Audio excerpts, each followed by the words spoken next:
Republican Kentucky Senator Rand Paul joins me now. Senator, good evening. Good to have you with us today. Thank you. Your reaction. He says this is just a stunt and it's up to the committee who has jurisdiction, and you're not part of that committee. Well, I think it's actually more about substance than anything else. My concern is a little bit about transparency, but a lot about substance. I'm annoyed that we're getting the bill from Politico and not from the leadership of either the House or the Senate. The fact that the bill is sort of somehow being leaked to media organizations who are then leaking it back to interested legislators is not the way it should be done.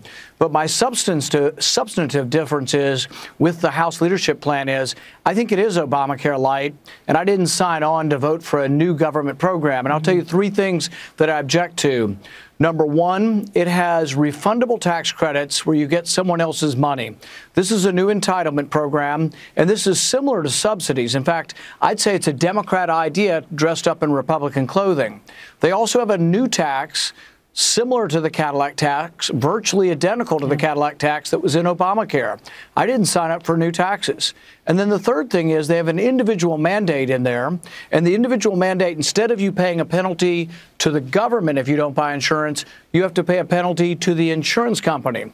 And this isn't a market situation. This is a law that says you will pay a penalty to the insurance company. That, to me, is an individual mandate. And I thought all Republicans were opposed to the individual mandate. I want to play Mike Pence, the vice president, earlier today, because it does feel from these comments as though you and people who believe as you do are being left out of this process. Watch.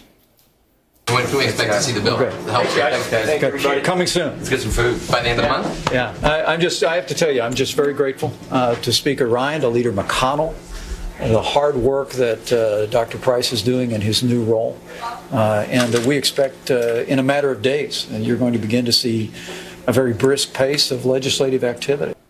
I spoke earlier this week, Senator, with Mitch McConnell, with Senator McConnell. And I said to him, you know, Senator Paul is interested in something that would give block grants in Medicaid back to the states to bring it back to more state control and out of federal hands. I said, what are you in favor of? And he said, I'm in favor of a bill that the president will sign to repeal. He said everybody needs to be in favor on the Republican side to back a bill that the president likes and the president will sign. What do you say to that? I think there is consensus for repeal. So, for example, about a year ago, we voted, everyone in the Senate, except for one senator, and everyone in the House, I think, on the Republican side, voted for a clean repeal. There is still consensus on a clean repeal.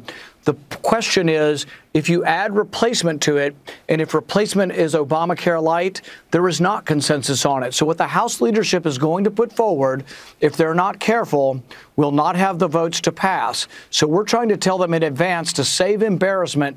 Let's negotiate now with conservatives, and let's try to have something that conservatives can vote for. And I have a way to do that. Separate the bills. Have a complete repeal by itself, and have replacement by itself. And there are a variety of replacement bills. Well, the fear is that you're going to get a repeal bill passed and replacement will take forever and might never happen. But how many people, let me ask you this, Senator. I would do it on the exact same day. I don't know if the second part will pass or not.